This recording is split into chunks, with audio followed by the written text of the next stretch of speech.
Everybody see that dog? Everybody see that dog? You're gonna watch me while I make a video, dog? Her name's Callie.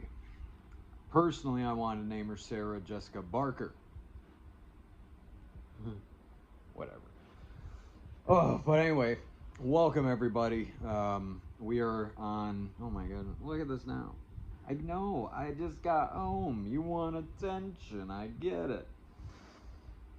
This is what you get. Get a dog, they said. Get a labradoodle, they said. Needy.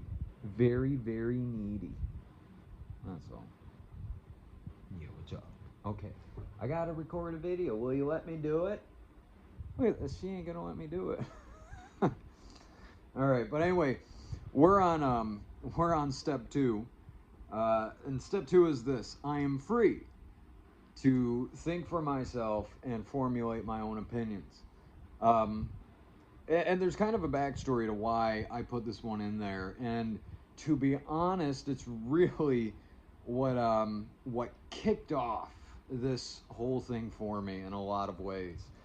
The backstory kind of goes like this. When I was when I first got started at the current job that I have in the current facility, I was well, I had a rough start. In the first couple of months, I made quite a few mistakes while I was there, you know, and had gotten written up a few times, and thought there were a few moments where I thought I was going to lose my job, but thankfully I didn't.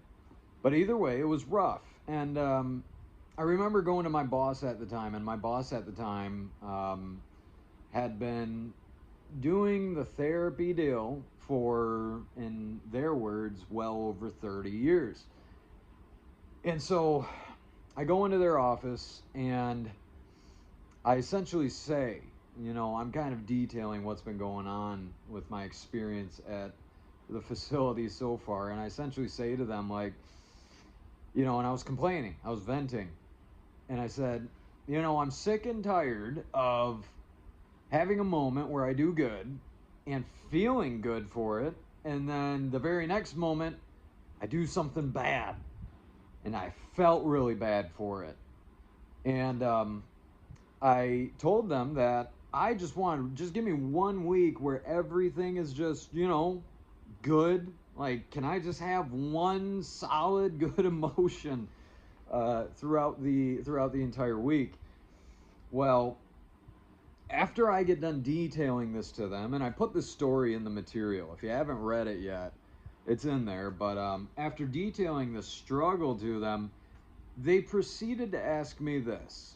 And they were serious as serious could be. But they proceeded to ask me this. They said, Jake, have you ever thought you might be bipolar? Oh, man.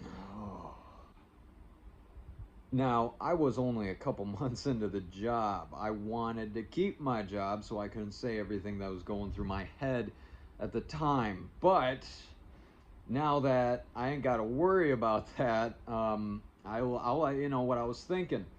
Number one, I'm thinking every emotion, whether good or bad, was preceded by an event.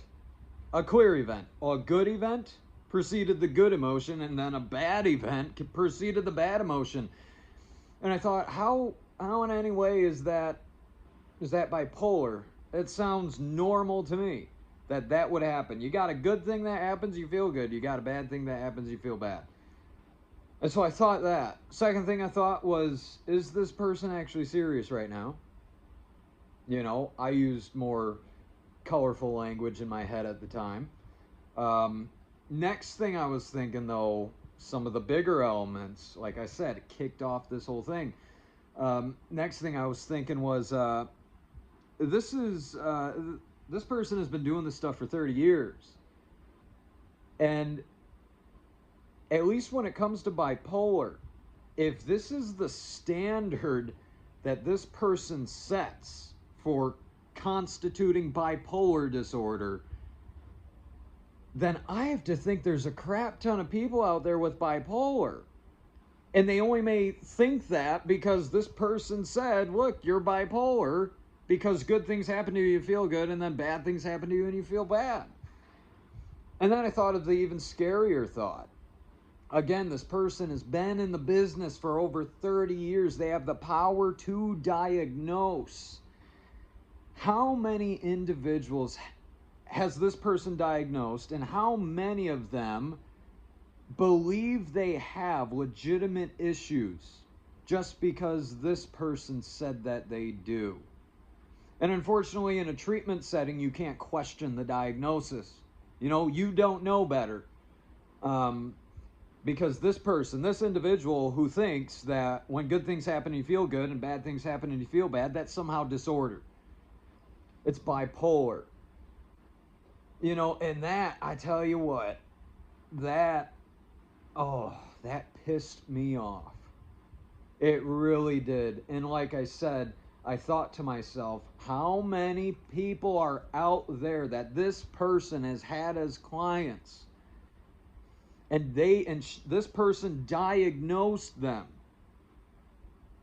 And what if every diagnosis was made on such flimsy evidence as that? Again, how many people believe they're screwed up because this piece of work told them that they are? So that kind of kicked off the whole reason why I put step 2 in it. I am free to think for myself and formulate my own opinions. After I walked out of there, I questioned, what if I believed that? And what if now I try to go about my life trying to fix something that in reality is completely normal?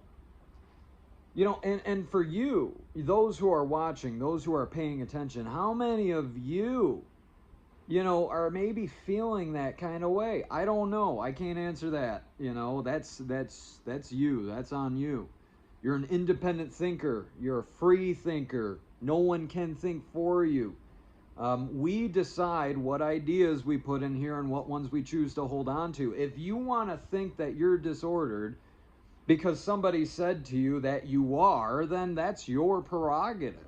But I'm just here saying, I think you're struggling with issues that aren't even a problem. And you were told that they are a problem simply because I gotta choose my words carefully, but simply because someone who was a professional, quote unquote, said that, look, you got these issues. I mean, come on. People set themselves up for taking on problems that are not their own, for taking on issues and that have nothing to do with what is actually going on. All right? If I had been told that, and I'm using my time and my energy to address my seemingly bipolar issue, I'm wasting time. I'm trying to correct something that is a completely normal thing. All right? Now, this is what I've realized is kind of a problem here. There's a few issues here. Let's take into consideration number 1. In order to get treatment, you have to be diagnosed with something. All right? We cannot treat you if there's nothing to treat. If you're not diagnosed with anything, we can't treat you. Let's look at the idea that in the DSM-5, there are over 500 different kinds of mental health disorders. I think the number is actually 541, but the numbers vary. I tried doing all the research on it, and I keep getting mixed numbers, so I'm just going to go with well over 500. It's pretty well established on that the number's somewhere in that 500 range. But you take that into consideration, and these disorders, I think I mentioned it before, but these disorders range from things as simple as generalized anxiety disorder, mild substance use disorder, and then things like ODD, oppositional defiance disorder, usually diagnosed in children who have a problem with authority. That's right. It's a medical issue. It's a mental issue, not a behavioral problem. And this is where I think treatment kind of gets mixed up. I feel like in a lot of ways we confuse behavioral issues and behavioral problems that require direct behavior change, but we call them mental illness. So a little food for thought on that one, but I'll continue on here. I'll give you another example of something that's rather common to see in the treatment kind of industry, especially in the kind of treatment that I work in. I deal with more of the criminal justice side. So anyone who comes to the facility that I work at is court ordered there as a condition of like a probation or as a condition of a sentence. So we get people sometimes who, let's say they get a DUI, right? They get a DUI, maybe it's their first, maybe it's their second or third or something, but either way, they got this DUI. And here's the thing. They get this DUI always around, let's say, a holiday time, where it's party season and they're going out, they're getting drinks, they get drunk and they go and they drive, all right? And then they get pulled over and then they get charged. We take that individual, and if we're just using the most basic solution to the problem, the most basic solution is, look, have you ever thought when you go out drinking, maybe you should have somebody drive for you, right? That's what we'll tell anyone. That's what we'll tell the college kids who go crazy. Have a designated driver. But for some reason, these individuals who get caught up in the treatment world, it ain't the same for them. But how did that get created? So let's look at it like this. Again, you take someone who gets pulled over for the DUI. What we'll most likely diagnose them with is probably one of two things. They'll either be diagnosed with mild substance use disorder, or they'll be diagnosed with binge drinking disorder. Ultimately, they're an alcoholic. That's what we'll tell them. You are an alcoholic because you go out during these party times, during these holiday times, and then you get drunk and then you go out and you drive. You're an alcoholic. You know what your treatment is? Let's forget about the driving issue. The treatment is your brain. You got a problem up here, right? You suffer from this disease. And so your treatment consists of, maybe 90 meetings in 90 days. We send you to inpatient therapy. You need counseling services, for the rest of your life. And in these settings, the guy whose solution was to simply stop driving while he drinks now starts believing that he's suffering with a disease that requires lifelong treatment. And then on top of that, we're going to ask the questions, well, why do you think you do this? And then we're going to dive into your past, and we're going to maybe diagnose you with certain traumas. I venture to say that some treatment providers often are problem prescribers, overcomplicators of what could very well be a simple thing. And I've seen this overcomplication happen all the time. And what I've observed is that this does not in any kind of way help that individual. It creates this new mentality in their mind that there's something wrong with them that is medical in nature, not behavioral, and that they're not wise enough or smart enough to be able to figure it out on their own. When, again, common sense would say, well, if you go out and drink, just make sure you got a driver there with you. What is wrong with saying that? It's amazing that sometimes when I speak about, simple solutions to complicated issues, I get flack for saying it's simple. At the end of the day, it's one of the more controversial things that I often say is that addiction is a simple thing to figure out. It's called get you sober, and then there you go, problem solved. Now, people often mistake simplicity with ease.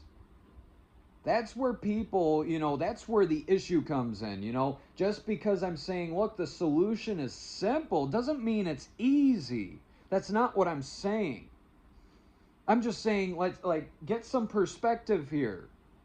You're living in this complex web of all these different issues. Sometimes we need to simplify the problem, all right? I make the analogy like this. If anyone has ever flown anywhere, all right? Like one time when I was quite a bit younger, I flew to Las Vegas, okay? And I get to like I'd never been to Vegas before, never been on a plane. And I've seen it in movies, I've seen it on TV, this big, beautiful, bustling city and everything else where all this cool crap happens. And so I'm very excited. My expectations were way up high. I mean, has anyone ever seen Las Vegas from a plane?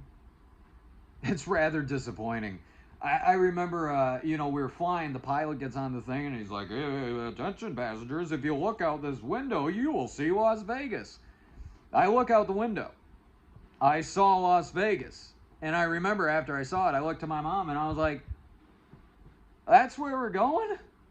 Because from the plane, Vegas looked like just this shiny little spot in the middle of this huge desert, surrounded by mountains. It looked nothing like what I had seen on TV, in movies or whatever. It looked nothing like that. I'm seeing it from this plane where it just looks like this tiny little thing.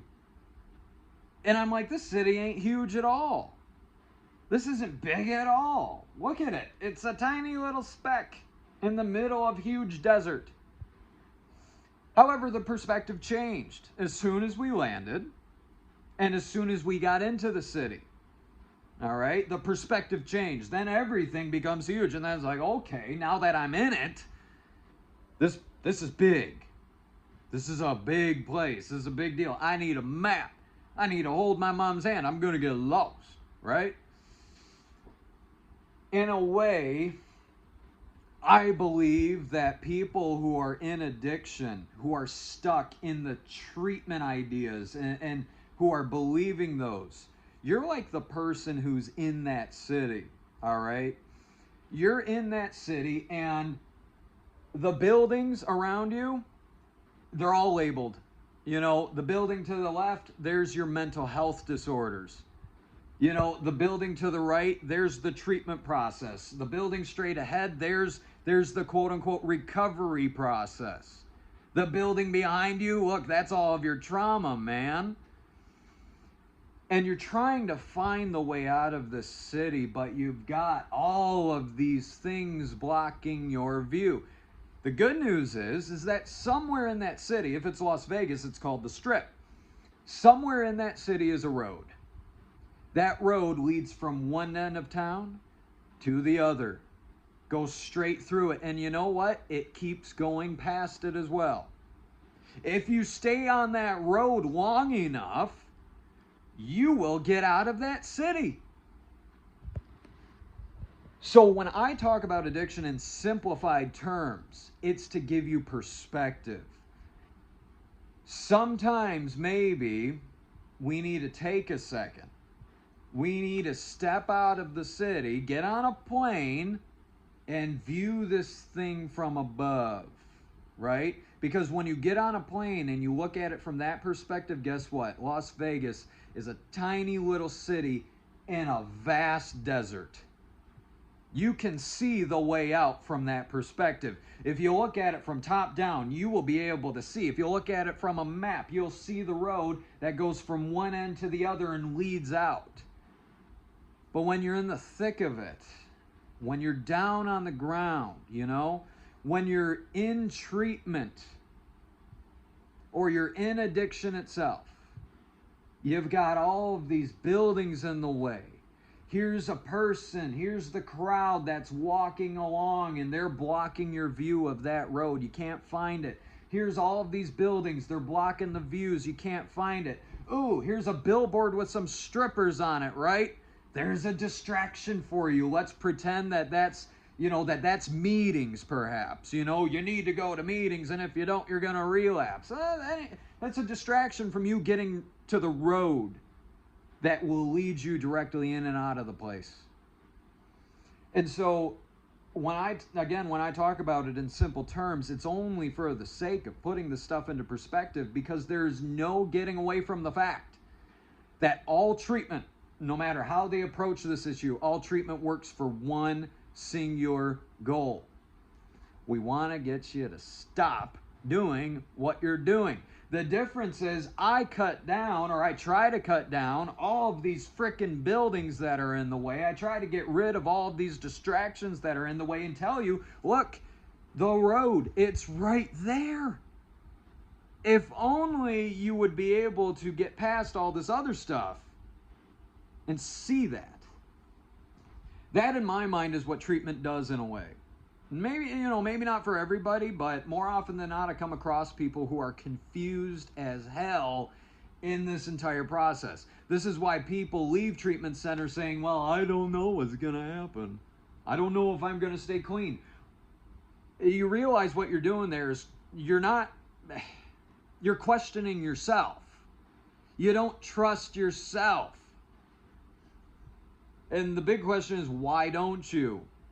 And again, I think it's because, you've been told your best thinking gets you here. You've been told you're screwed up. You've been told you're disordered. You've sat down with the stupid people like I did one time who say, oh, Jake, you had a good thing happen and you were in a good mood. You had a bad thing happen and then you were in a bad mood. It sounds like bipolar to me. Oy, oy, oy. Independent thought, thinking for ourselves. Another example of this. Recently, I went up to a conference that, it was a conference on trauma-informed care. And in this conference, I went to, it had two different tracks that you could go down. You could go to a professional boundaries track, all the classes are based on that, or you could go to the trauma track. And all the classes are based on trauma. So I decided, all right, trauma. Actually, more accurately, I didn't decide is what I was placed in. But anyway, so I go to this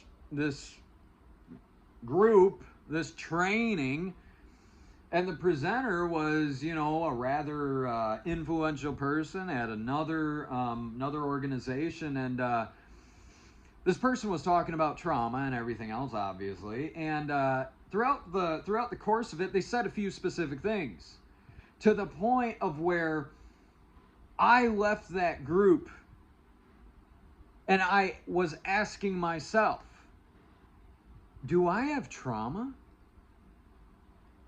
I mean, I've never been a person like that. Just to be clear here, I don't believe in saying trauma. I believe there are traumatic events. Let me make that clear. But I don't believe in labeling it that. In my opinion, what works for me and maybe what might work for you is the idea that all trauma, serves lessons. And they can be very bad. Don't get me wrong. I'm not disillusioned on that. I'm not saying that, you just need to see this as a lesson. I'm saying that when we're dealing with trauma, we have to be able to find whatever might have been good in that. If you want to diminish its effects, if you want to diminish the negative effects of it, you need to have the ability to be able to identify whatever good can be pulled out of that. All right, whether the good is, look, this taught you something about humanity, or the good is it taught you something about yourself. Yeah, whatever it may be. But I'm getting off track there. But anyway, so I leave this thing and I caught myself asking myself, do I have trauma? And then I caught myself answering myself, no, Jake, you don't. All right, you've been living your entire life without that idea. There's no reason to pick it up now. But the reason why I asked myself that is because in this training, this person had said some rather unequivocal statements, statements of fact, or that they claim to be fact. And one of them was this. This individual said that all men have trauma, they just don't realize it. Okay, so that was number one.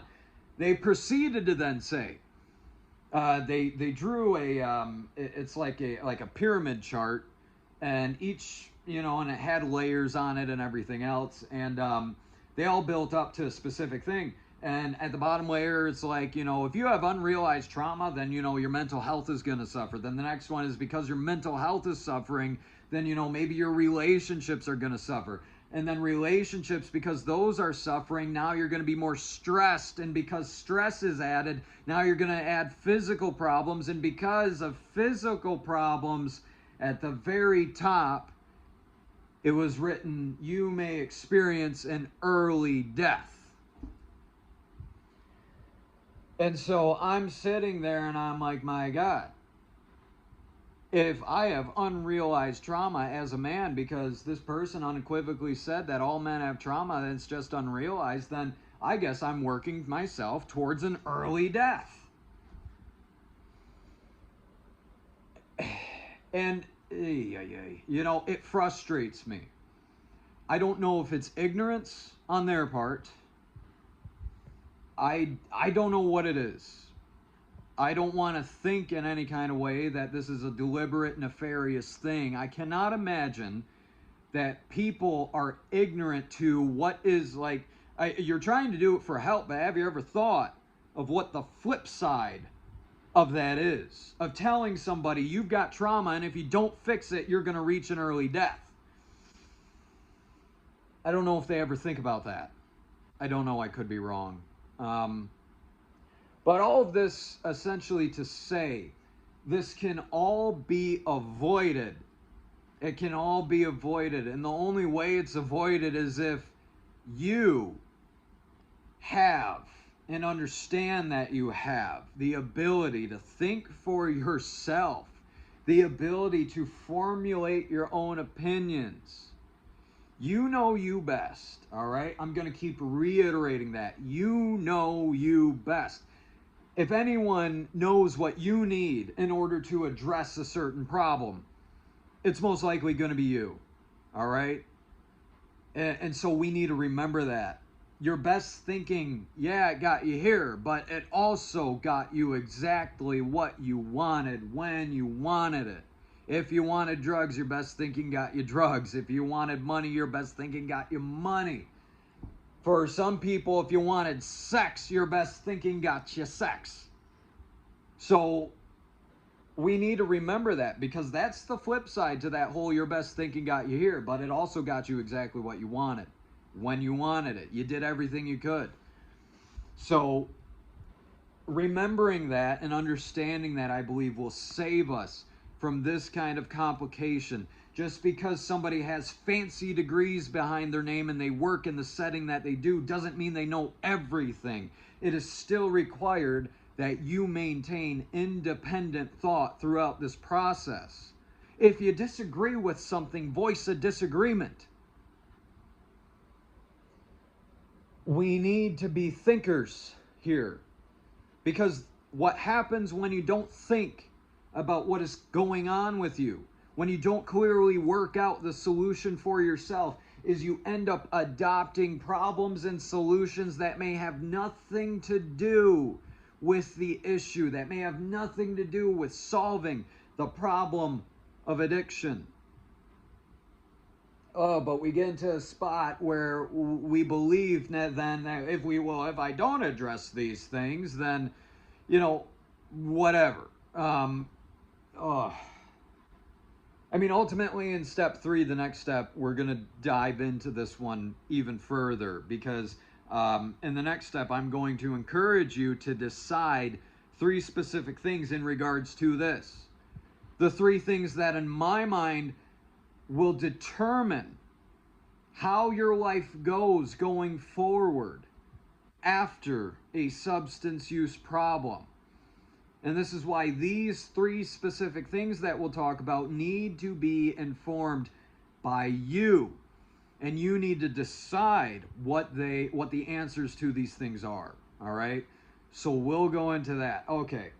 This lesson was pretty much a rant almost, but what kicked this off is just seeing the, I don't know if you want to call it the injustice or the nefarious tactics sometimes. I don't know what to call it, or whether it's just ignorance. I don't know. I wish I did know. But anyway, the good news is, again, there's a way out of all this stuff, all right? There's a way to protect yourself from getting into that kind of mess. You know, addiction is one kind of prison, but believing that for the rest of your life you need treatment, believing that you're diseased for the rest of your life, believing that you're disordered for the rest of your life, again, that's another prison on its own. So we need to make sure, first and foremost, that we are right with ourselves, that we are right with our mind. And if the issue is a matter of trust, then you need to learn how to trust yourself again. And ultimately, we will go through that. It is the building of responsibility. It is the taking on of personal responsibility that builds trust. All right? So we'll get into that. I'm out of breath. I'm tired. I've been talking all day. But anyway, I hope you enjoyed this one. Ultimately, again, we'll continue on. Again, I wish you all the best. And to any treatment service provider that may be watching this, you know, I don't hate you in any kind of way. I believe that overall treatment is a net good in a way. I just believe that there are some things that go on in it that just, man, they miss the mark. They complicate this game. Much more complicated than it needs to be. Don't make the problem any more complicated than it has to be. You already deal with enough crap. You don't need to be dealing with more stuff. And on top of that, more stuff that you don't even know is actually an issue. You just think it is because somebody told you that is. Okay, I'm going to stop. I'm not going to get worked up again. Otherwise, we'll be here for another half hour. But again, wish you all the best. I love y'all. Got nothing but love for everybody in this. At the end of the day, we're all working towards the same thing. We want to help people to see a better life. And similarly with the addict, I know I have to believe that what's going on with you, if you are in the throes of it, I cannot believe that you actually want to be there.